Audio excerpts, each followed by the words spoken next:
이번에는 신바님께 마이크를 옮겨보죠. 어떤 작품, 어떤 이야기 준비하셨습니까? 네, 이제 청년님이 새에 관한 책을 좀 준비한다고 하시길래 저도 새가 등장하는 작품을 좀 골라봤습니다. 앞선 책에서는 새들을 좀 바보 같고 엉뚱하고 귀여운 존재로 다루고 있는데요. 네. 저는 세상에서 가장 불량한 새, 악당새가 등장합니다. 불량한 네, 오. 영화 윌레스와 그로미 복수의 날개입니다. 아, 윌레스 이거 기상천외한 물건들을 만들지만 네. 어딘가 허술한 발명가 윌레스와 또 충실한 반려견 그로밋이 등장하는 애니메이션 영화잖아요. 네. 뭐 엄청 재미나게 봤던 기억이 나는데 신작이 나왔다고요? 네, 맞습니다. 아마 이 작품 보신 분들은 다들 기억하시지 않으실까 싶은데 네. 그 이제 윌레스와 그로밋이 달에 피크닉을 가서 그 달을 한 숟갈 이렇게 버터 나이프로 떠서 비스킷을 이렇게 발라 먹었던 장면 저는 매우 인상적으로 봤는데 말이죠. 네네. 그 치즈처럼 부드러운 달의 표현, 그런 비스킷의 질감도 그렇고요. 보고 나면은 약간 입안에 침이 고일 정도로 잘 표현이 됐는데 사실 우리가 일반적으로 보는 애니메이션과는 전혀 다른 느낌을 내는 작품입니다. 사실 이게 가능했던 이유가 이 작품이 점토로 만든 인형을 조금씩 움직여가면서 한 컷 한 컷 촬영해서 만든 클레이 애니메이션이기 와. 때문입니다. 그래서 이것을 이제 스톱모션으로 계속 촬영을 하다 보니까 네. 30분짜리 한 편을 제작하는데도 하루에 6초씩 걸리고요. 그렇다 보니까 총 13개월이 걸리는 그런 큰 1년이 넘네요. 작업이라고 하는데 지금 이 시리즈가 1989년에 처음 나왔거든요.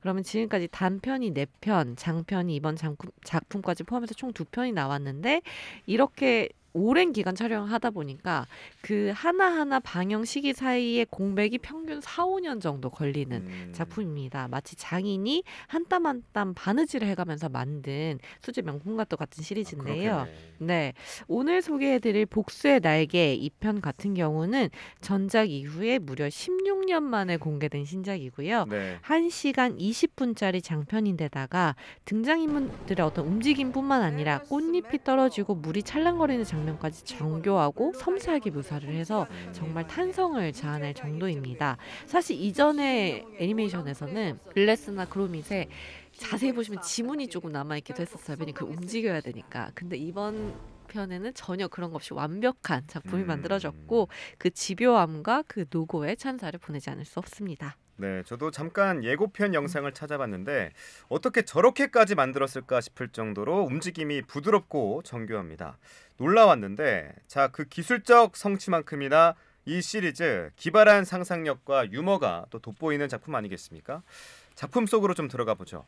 부제가 복수의 날개인데 네. 진짜 복수심에 불타는 악당새 한 마리가 등장하죠? 네, 윌레스와 그로밋의 1993년 단편인 거대한 전자바지 편에 펭귄 한 마리가 나오는데요. 펭귄? 네, 페더스 매크로시입니다. 이 시리즈에도 같이 나오고 있는데 네. 이 펭귄이 빨간 고무장갑을 쓰고 다녀서 범죄를 저지를 때 그래서 닭일지도 모른다는 그런 소문이 났던 새이기도 하고요. 앞서 언급해 주셨지만 윌레스는 영국 맨체스터에 사는 지역 발명가인데 반려견인 그로밋에게 생일 선물이라면서 이제 자신이 전자바지를 구입해서 만든다고 돈을 다 쓰는 바람에 네. 집에 세입자를 하나 들이게 됩니다. 그 들인 세입자가 바로 이 현상 수배범인 이 펭귄이었고요. 그리고 이 펭귄은 이 전자바지를 개조해서 윌레스한테 입히고 그리고 그가 박물관에 침입하도록 조정해서 블루 다이아몬드로 훔치게 해서 그것을 이제 들고 도망치려다가 똑똑한 강아지인 그로밋의 저지로 인해서 실패하고 결국 동물원에 갇히는 엔딩을 맞이하게 됩니다. 그래서 이번 시리즈는 그 동물원에서 쓰레기를 줍고 펭귄 쇼장에 갇혀서 부들거리는 나날을 보내던 펭귄이 네. 윌레스와 그로밋에 대한 복수의 날만 꿈꾸게 되는 그런 모습을 보여주면서 영화가 시작되게 되는데요. 마침 이제 윌레스가 새로운 발명품 유럽 전설에 등장하는 난쟁이 요정 노움을 닮은 로봇을 발명했다는 뉴스 기사를 본 후에 탈옥을 꿈꾸면서 새로운 작전을 이제 만들게 됩니다. 이를테면 그때 자신이 미처 손에 넣지 못했던 블루 다이아몬드도 함께 이제 복수도 하고 다이아몬드 손에 넣을 겸 이렇게 계획을 꾸미고 있는 모습이 나옵니다. 자, 악당새의 정체가 펭귄이었군요. 그런데 펭귄하면 귀여움의 대명사잖아요. 왜 펭귄을 악당으로 내세웠을까요? 이 작품뿐만 아니라 헐리우드 영화나 애니메이션을 보면은 간간이 이제 펭귄을 악당이나 약간 악의 하수인으로 등장시킨 것들이 종종 있습니다. 그래서 왜 펭귄일까 관련해서 여러 썰이 있는데 네. 조금 평소에는 좀 귀엽고 우스꽝스러운 그런 이미지를 조금 반전시키기 위해서 일부러 악당으로 배정했다라는 설도 있고요. 그리고 이제 펭귄이 검은색과 흰색으로 이루어지다 보니까 약간 선과 악의 이중성을 상징한다. 이래서 조금 펭귄을 악으로 한다라는 그런 설도 있고 네. 또 무엇보다 배트맨 시리즈에 등장했던 펭귄맨의 그러니까. 캐릭터가 지금 그쵸. 머릿속에 딱 그거 생각하고 네, 있었거든요. 바로 그게 떠오르잖아요. 그래서 네네. 이런 게 팬들에게 조금 강렬한 이미지로 각인이 되면서 아마 펭귄을 악당으로 설정하는 것이 하나의 문화적 코드가 됐다라는 분석도 있습니다. 그런데 일단 이 작품에 등장하는 펭귄은 귀여운 이미지는 아니고요. 어떤 뭔가 턱시도를 걸친 화려한 보스의 느낌도 아니고 조금 무표정한 느낌의 단단한 근육질을 가진 진짜 범죄자 같은 느낌을 주는 이미지로 나옵니다. 네, 이 과묵한 행동파랄까요? 말이 안 통하는 캐릭터. 이 월레스와 그로미스로서는 쉽지 않은 상대를 만난 거예요. 그렇죠? 네. 그 정말 월레스와 그로밋의 평온한 일상의 파란이 일 정도로 네. 엄청난 사건이 벌어지는데 사실 이 월레스가 발명한 로봇도 정원을 하나하나 가꾸는 그로밋을 보면서 조금 그런 허드렛 일을 하지 않게 도와주겠다며 만든 가정용 로봇이었는데요. 생각보다 똑똑해 보이지만 일전에 월레스가 만든 여러 발명품으로 크게 되었던 그로밋은 일단 그 발명품도 예의주시하게 됩니다. 그래서 뭐 예를 들면은 로봇이 자신을 도와준다고 했지만 자신이 애써 심은 꽃들을 다 깎아놓은 그렇게 망쳐버린 주범이기도 했거든요. 이제 그럼에도 불구하고 어쨌든 허드렛 일은 잘 하다 보니까 로봇이 주변 이웃들에게 큰 인기를 얻게 되고 월레스는 그간의 발명품 때문에 조금 체납된 돈들을 이 로봇을 통해서 좀 복구할 수 있지 않을까라는 큰 꿈을 꾸긴 하지만 그마저도 쉽지 않습니다.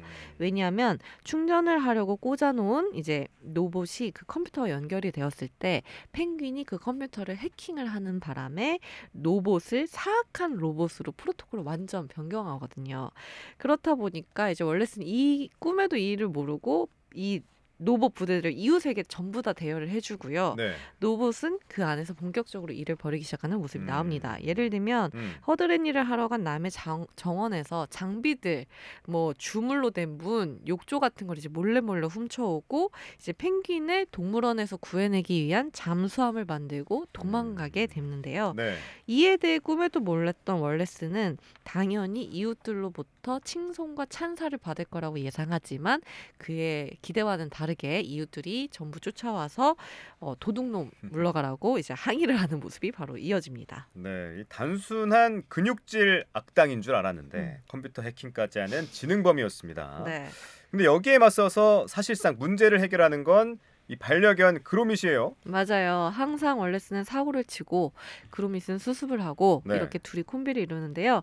아까 말씀드렸던 대로 처음부터 로봇이 영 못 믿어왔기 때문에 그로밋은 로봇의 뒤를 쫓다가 이 일을 전반적으로 알게 됩니다. 그래서 이것에 대해서 월레스에게 알리러 가지만 이미 월레스는 펭귄과 로봇 군대에게 잡힌 상태 이후였고요. 이제 월레스도 처음부터 조금 그로밋의 이야기를 듣지 않은 것에 대해서 많이 후회를 했지만 이미 늦었죠.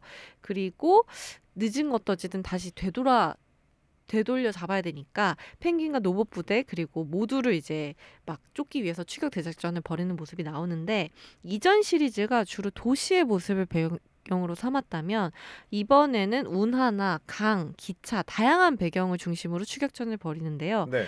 이 추격전이 생각보다 손에 땀을 쥐게 하는 그래요? 그런 장면이기도 했고요. 또 이 추격전을 통해서 월레스와 그로밋이 서로 간의 우정 그런 사랑을 다시 한번 확인하게 되는 그런 계기이기도 했습니다.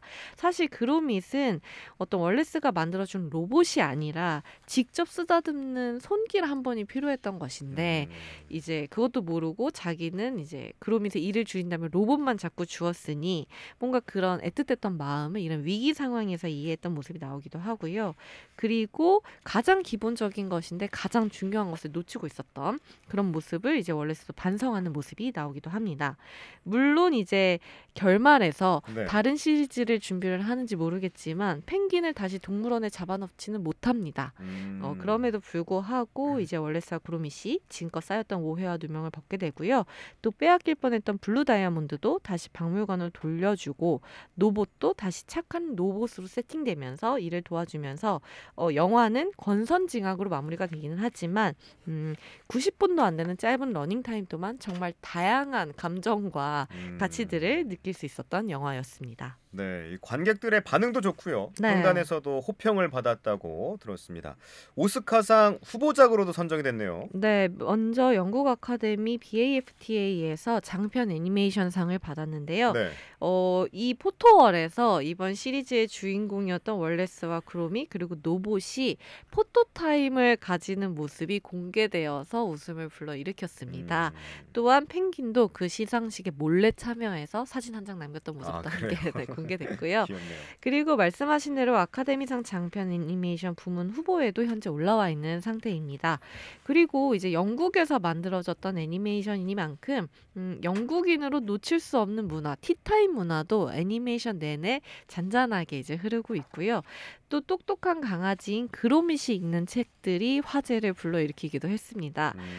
이번 영화에서는 버지니아 울프가 아니라 버지니아 멍멍이 쓴 자기만의 방을 읽는 모습이 나오기도 하고요. 소설 신라권의 모습을 읽는 모습이 나오기도 하는데 사실 이거 외에도 조금 위트 있게 다루는 모습들이 깨알같이 등장하고 있으니까요. 한번 찾아보시면서 보는 것도 좋을 것 같습니다.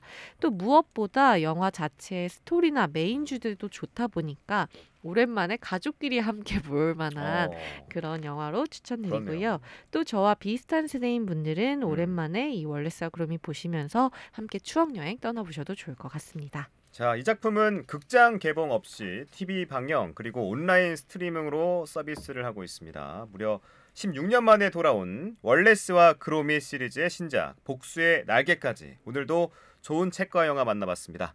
여기까지 하겠습니다. 지금까지 컬처클럽 청년과 신바 우동준, 신보라 두 분과 함께했습니다. 귀한 말씀 고맙습니다. 네, 감사합니다. 네, 감사합니다.